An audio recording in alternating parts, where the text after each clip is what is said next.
Cleveland has officially hit the breaking point.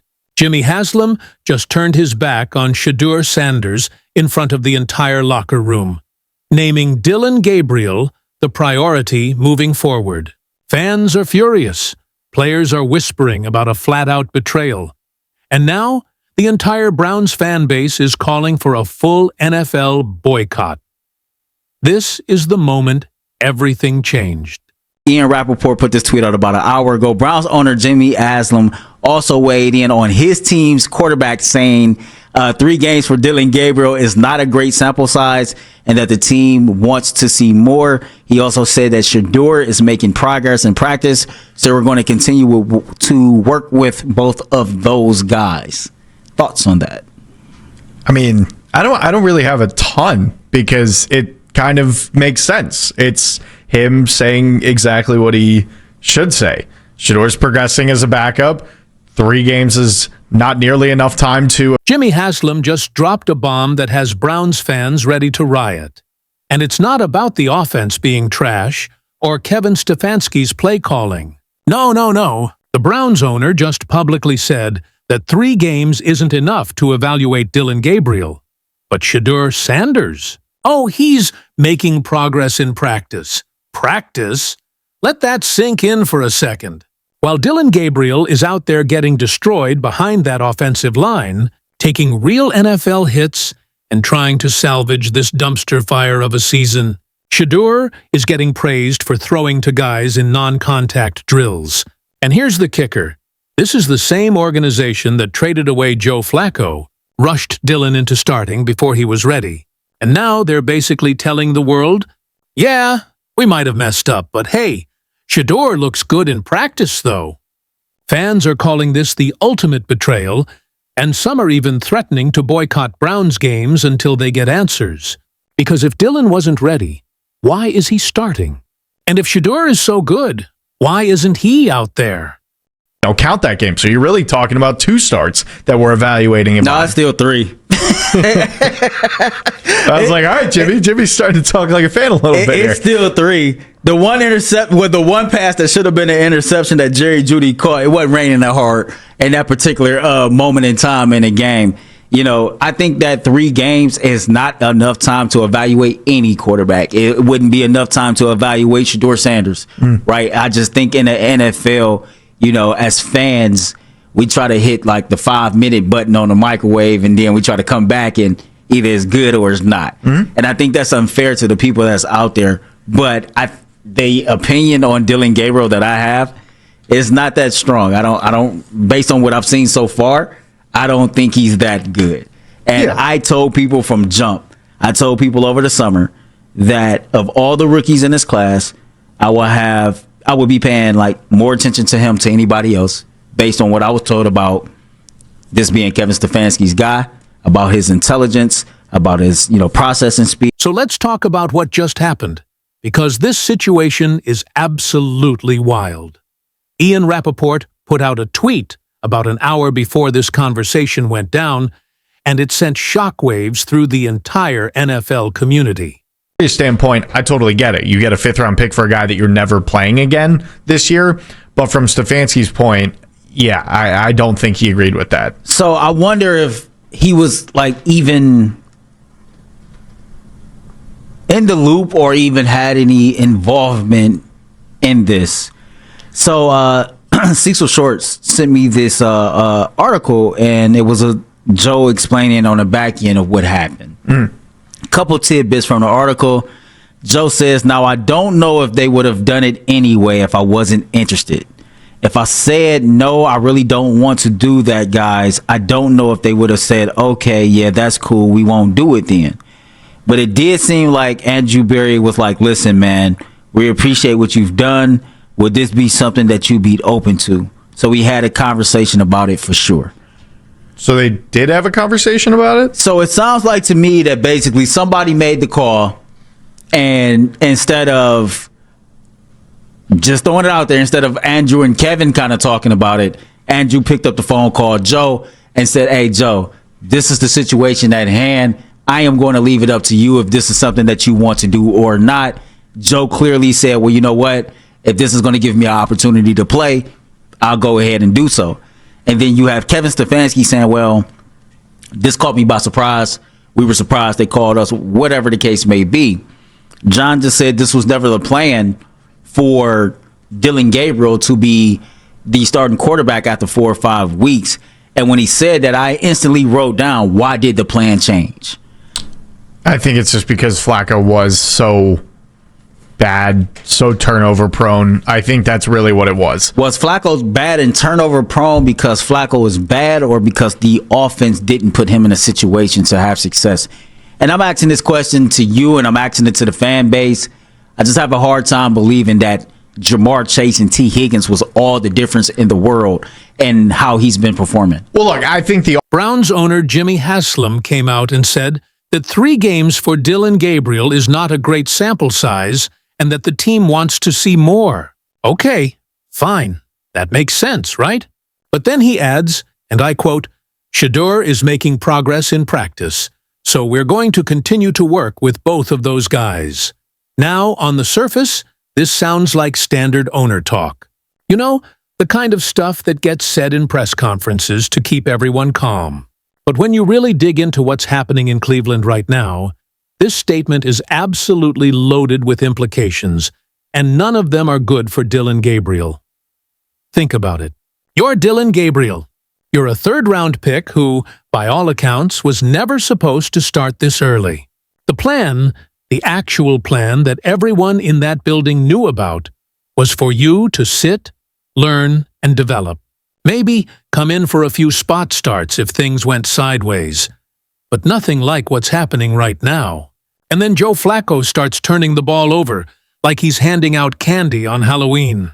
The offensive line is so bad that Flacco, a guy who's been in the league for 20 years, looks like he aged another decade in just 4 games. So Kevin Stefanski has no choice. He's got to pull the trigger and put you in. And now, after 3 games of getting absolutely pummeled, after trying to make something out of nothing with receivers who can't catch, an offensive line that couldn't block a youth football team, and a run game that didn't exist until last Sunday, your owner comes out and basically says, "Yeah, we're not sure about this kid, but that other guy we drafted, he's looking real nice in practice."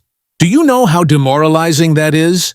Do you understand what kind of message that sends, not just to Dylan Gabriel, but to the entire locker room? You're essentially telling everyone that the guy who's out there bleeding for this team, taking real hits, dealing with real pressure, that guy's on thin ice. But the guy who hasn't faced a single NFL pass rush, oh, he's making progress. Let's be real here. The reason Haslam made this statement is because the fan base is in full revolt mode right now. Browns fans have watched this organization screw up quarterback situation after quarterback situation for 2 decades. They've seen Baker Mayfield come and go. They've watched Deshaun Watson's contract become the worst move in NFL history. And now they're watching another young quarterback get thrown into an impossible situation with 0 support. And here's where it gets even more interesting. During this conversation, one of the analysts pointed out something crucial. He said, 3 games is not enough time to evaluate any quarterback. It wouldn't be enough time to evaluate Shedeur Sanders either. And you know what? He's absolutely right. But that's exactly why this whole situation is so messed up. If 3 games isn't enough, if the plan was never for Dylan to start this early, then why did it happen? The answer is simple, and it's the same answer that explains every dysfunction in that organization. There was no plan.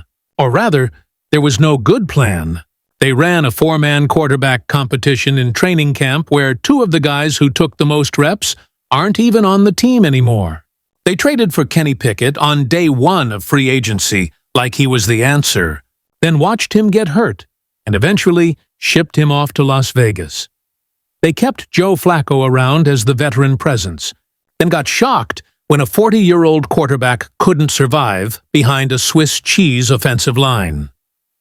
Now here's where the Shedeur Sanders angle gets really spicy, and why fans are starting to feel like this whole thing was orchestrated from the jump. Jimmy Haslam specifically mentioned Shedeur's progress in practice, not Dylan's development, not Kenny Pickett's recovery timeline before he got traded, but Shedeur's progress. In practice, where there's no pass rush, no game speed, no real consequences. And this is what has Browns fans absolutely losing their minds, because they're starting to connect dots that maybe weren't supposed to be connected. Was Dylan Gabriel ever really the guy in Cleveland's eyes? Or was he just a placeholder, a bridge quarterback to get through this year while Shedeur developed? Because if you look at how this has all played out, it starts to make a twisted kind of sense. They draft Dylan in the 3rd round, knowing he's not ready. They bring in Joe Flacco as the sacrificial lamb to start the season, knowing damn well he's too old and too immobile to survive. And they draft Shedeur in the 5th round, a guy with NFL bloodlines, a guy whose name alone generates headlines, and they tell everyone, don't worry, he's just here to learn. But then Jimmy Haslam, the owner, not the coach, not the GM, but the guy who signs the checks and makes the final decisions, he comes out and essentially tells the world, Dylan's on a short leash, but we're really excited about what we're seeing from Shedeur. Now, before we go any further, let's pump the brakes for a second, because there's another side to this that needs to be discussed. During this conversation, there was a really honest assessment of what they've seen from Dylan Gabriel so far. And look, I'm not going to sugarcoat it. The tape hasn't been great. One analyst said straight up, based on what I've seen so far, I don't think he's that good. And he went on to explain that over the summer, he was told Dylan Gabriel was Kevin Stefanski's guy, that he had the intelligence, the processing speed, the ability to pick up the playbook faster than anyone, that he was poised, composed, ready to handle the moment. And then 3 games happened, and none of that really showed up. The Dolphins game was in a monsoon, so everyone wants to discount that one, even though there were still questionable throws and decisions. The other 2 games? Check down Charlie. 5-yard passes, nothing down the field. No explosiveness, no wow factor. Just a rookie quarterback trying to survive in an offense that's historically bad. But here's the question that nobody seems to be asking. Is Dylan Gabriel actually bad, or is the situation he's in just that terrible? Because if you listen to the same conversation, they bring up something fascinating. Joe Flacco gets traded to Cincinnati, and suddenly he looks like he found the fountain of youth. 2 really good games, including that Thursday night massacre against Cleveland where he almost tore down the entire organization by himself. Same Joe Flacco, who was a statue in Cleveland, who couldn't move, who turned the ball over like he was trying to set a record. So what changed? Did Flacco magically get younger and better in 2 weeks? Or is he just in a competent offense now with actual weapons like Jamar Chase and T. Higgins? And if that's the case, if the difference between washed-up statue Flacco and still-got-it Flacco is just the quality of the offense around him, then what does that say about Dylan Gabriel's situation? One analyst made the point that the Browns' offense right now is as bad or worse than the 2017 Browns. Let that sink in for a minute. The 2017 Browns went 0-16. They were historically awful. And this current roster, with more talent, with actual NFL players at skill positions, is putting up numbers that are somehow worse than that team did. The offense has regressed every single year under Kevin Stefanski since its peak, and that's not Dylan Gabriel's fault.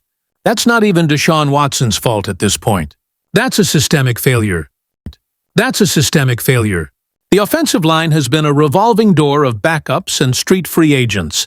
Before Jedrick Wills came back, they were working with 2 backup tackles who had no business starting in the NFL. Jerry Jeudy, who was supposed to be the #1 receiver, has a drops problem and hasn't solidified himself as anything close to a true WR1. Cedric Tillman is getting snaps he wouldn't see on a good offense. Elijah Moore is inconsistent. David Njoku is hurt. The tight end room is thin. And the run game didn't exist until last Sunday, when they played a Dolphins team that had basically quit on the season. So when Jimmy Haslam comes out and says 3 games isn't a great sample size, yeah, technically he's right. But the problem is, He's not giving Dylan Gabriel a fair evaluation either. He's throwing him into an impossible situation, watching him struggle, and then publicly praising the backup who hasn't had to deal with any of that pressure yet. And that brings us back to Shedeur Sanders, because this is where the plot thickens and why Browns fans are starting to feel like they're being gaslit. Shedeur isn't just any fifth-round pick. This is Coach Prime's son. This is a kid who grew up in the spotlight, who played at Jackson State in Colorado, who generated more media attention in college than most Heisman winners.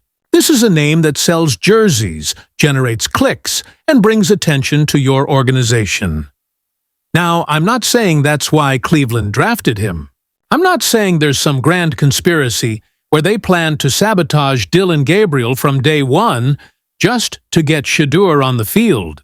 But I am saying that when an owner publicly praises a backup quarterback's practice performance while his starter is getting killed out there on Sundays, people are going to start asking questions. And those questions are getting loud. Browns fans on social media are already talking about boycotts. Not because they don't support the team, but because they're tired of watching the same movie over and over again. They're tired of watching young quarterbacks get drafted, thrown into terrible situations, and then blamed when things don't work out. They did it to Baker Mayfield. They're doing it to Dylan Gabriel. And if Shedeur gets thrown in there without any changes to the offense, without any improvement to that line, without any real plan in place, they'll do it to him too. But here's the twist that nobody's talking about yet, and it's the elephant in the room that's about to become impossible to ignore. What if Shedeur Sanders is actually better than Dylan Gabriel? What if all those practice reps, all that development behind the scenes, what if it's real? What if Shedeur has the arm talent, the poise, the football IQ to actually overcome some of these obstacles? Because, let's be honest about something. Shedeur Sanders isn't some random fifth-round pick who fell in the draft because of character concerns or injury history. This is a kid who started games at major college programs, who went through Deion Sanders coaching, who's been around NFL-level preparation his entire life. The only reason he lasted until the fifth round is because of draft politics, team needs, and the randomness of how these things shake out. On pure talent and experience, Shedeur Sanders has legitimate NFL starter potential. So when Jimmy Haslam says Shedeur is making progress in practice, maybe he's not just blowing smoke. Maybe he's seeing something in those practice reps that has him genuinely excited. Maybe the coaching staff is coming to him and saying, "Boss, you need to see what this kid is doing when the lights aren't on." He's got IT. And if that's true, if Shedeur really is outperforming Dylan Gabriel in every measurable way except actual game experience, then Cleveland has a legitimate problem on their hands. Because you can't just yank Dylan Gabriel after 3 starts and throw in Shedeur. That would be admitting that you completely botched the evaluation process, that you started the wrong guy, that you wasted crucial development time, and that you're now panic-swapping quarterbacks like you're playing Madden franchise mode. But you also can't keep playing Dylan Gabriel if you genuinely believe Shedeur gives you a better chance to win games. And that's where this whole situation becomes a no-win scenario for everyone involved. The fans lose because they have to watch this circus play out.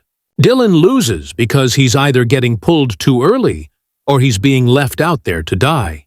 Shedeur loses because if he comes in and struggles, everyone will say he wasn't ready. And Kevin Stefanski loses because no matter what happens, this whole mess is happening on his watch with his offense that looks worse every single week. Now let's talk about what's really going on behind closed doors in Cleveland. Because there's some information that came out in this conversation that's absolutely damning. And it explains so much about why this situation is as messed up as it is. Remember when Joe Flacco got traded to Cincinnati, and everyone was like, "Wait, what?" Kevin Stefanski came out and said he was surprised by the move, that it caught him off guard. Well, it turns out there's way more to that story. And it paints a picture of an organization that's completely dysfunctional at the highest levels. According to Joe Flacco himself, in an article that got sent around, Andrew Berry, the general manager, called him directly and said, "Listen, man, we appreciate what you've done. Would this be something you'd be open to?"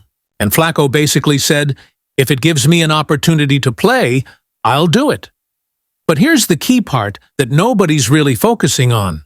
Flacco also said, "I don't know if they would have done it anyway if I wasn't interested. If I said no, I really don't want to do that, guys. I don't know if they would have said, okay, that's cool. We won't do it then." Read between the lines there. Andrew Berry, the GM, called Joe Flacco before talking to Kevin Stefanski, the head coach, about trading away the team's veteran quarterback. Think about that for a second. The guy running football operations made a decision that directly impacts the head coach's quarterback room. And he did it by calling the player first, not by having a conversation with the coach. During the conversation, one analyst straight up asked, "Do you think Kevin Stefanski was in support of the trade to Cincinnati?" And the answer was immediate. "No, I don't." And that makes perfect sense, because every coach values having a veteran quarterback in that room, whether it's the starter or a backup, especially when you have two young rookie quarterbacks who were a third and fifth round pick. You need those veteran voices, those experienced eyes, those guys who can help the young players process what they're seeing. From Andrew Berry's standpoint, the trade makes sense on paper. You get a fifth-round pick for a guy you're never playing again this year. That's good asset management. That's smart GMing if you look at it from a pure numbers perspective. But from a coaching perspective? From a how do we actually develop these young quarterbacks perspective? It's insane. You're leaving Kevin Stefanski with two rookies and zero veteran presence in the room. And this is where the Shedeur Sanders situation becomes even more interesting. Because if Andrew Berry is making moves without consulting Kevin Stefanski, if there's already tension between the front office and the coaching staff about how to handle the quarterback position, then what does that mean for Shedeur's future? One very real possibility that's starting to emerge is that Andrew Berry and Jimmy Haslam are aligned on Shedeur Sanders in a way that Kevin Stefanski might not be. Maybe the front office drafted Shedeur with the long-term vision that he's the future, that he's the guy who can actually be a franchise quarterback. But Kevin Stefanski, who's coaching for his job right now with a 2-5 record, he's thinking short-term. He's thinking, how do I win games this season so I don't get fired? And that's the disconnect. That's where this whole thing falls apart. Because if Stefanski believes Dylan Gabriel gives him the best chance to win right now, he's going to keep playing Dylan. But if Haslam and Berry are sitting in the owner's box thinking, we need to see what we have in Shedeur, then there's going to be pressure from the top to make a change. And when owners start pressuring coaches to play certain players, that's when things get really ugly really fast. Let's also address something that came up multiple times in this conversation, and it's the state of Kevin Stefanski's offense. One analyst said it perfectly. This offense has regressed from its peak with Kevin Stefanski as head coach to now, and anybody with some sense will be frustrated at that. And he's absolutely right. Go back and look at the tape from 2020 when Stefanski first got to Cleveland. That offense was creative. It was dynamic. It moved the ball. It put players in position to succeed. Fast forward to 2025, and it's the most predictable, boring, ineffective offense in football. Now, part of that is the offensive line being a disaster. They've had however many different lineup changes in 7 weeks already, and you can't establish any kind of identity when your line is constantly rotating. They can't run the ball consistently, which means they can't set up play action. They can't protect long enough for deeper routes to develop, which means everything becomes a short passing game. It's a vicious cycle that feeds on itself.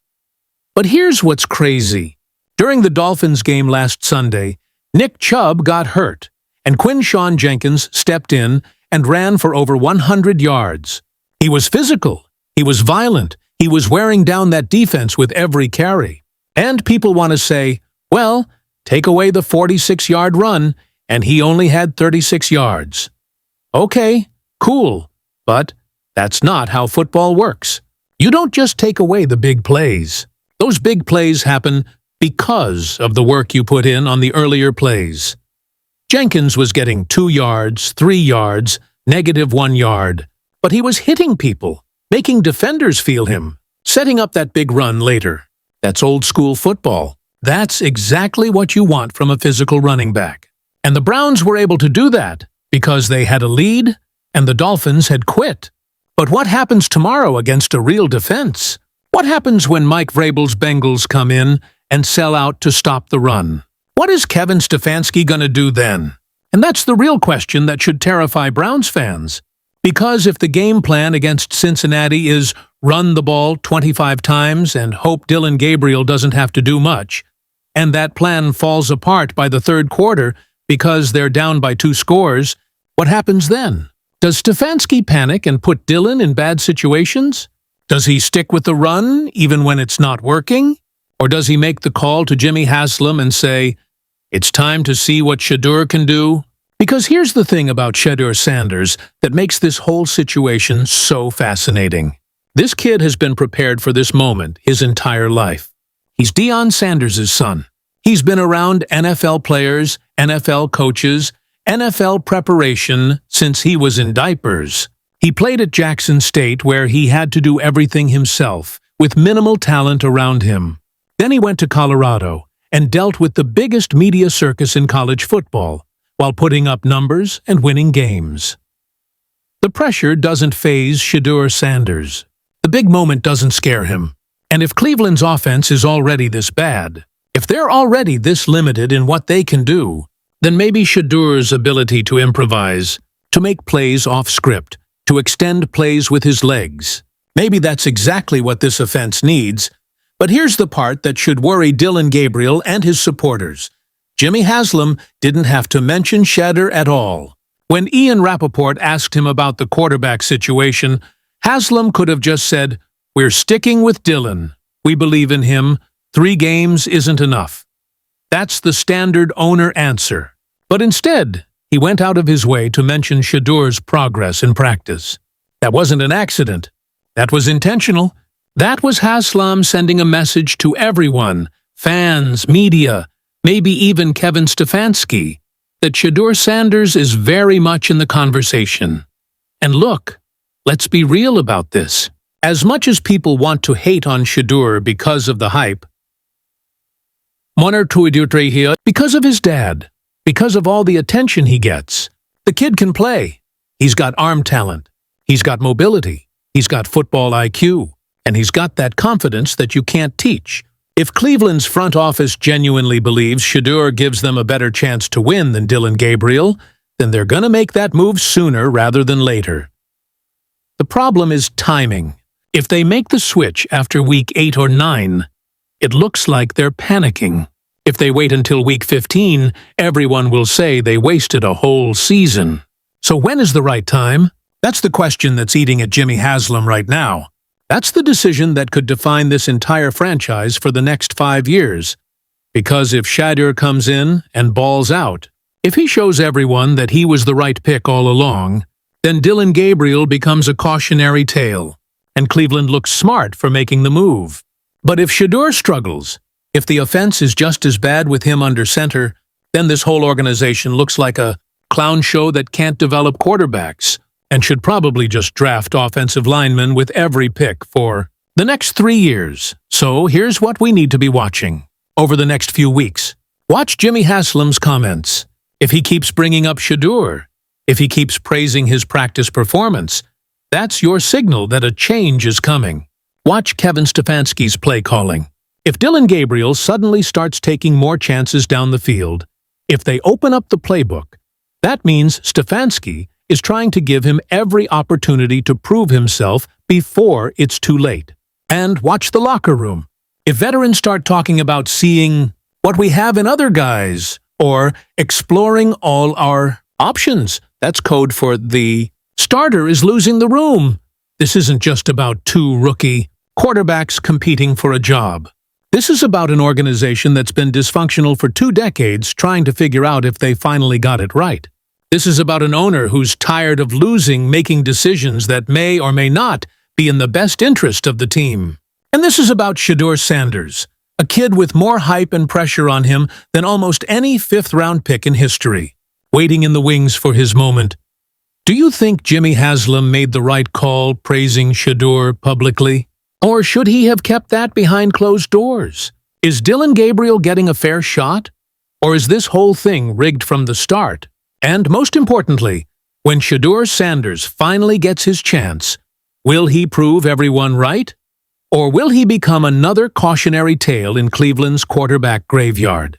Drop your thoughts in the comments, because this situation is about to explode one way or another. Hit that subscribe button because this Browns season is far from over. And if you thought this was messy now, just wait until Shedeur Sanders takes his first NFL snap. We'll be covering every single moment of this quarterback drama. And trust me, you don't want to miss what happens next.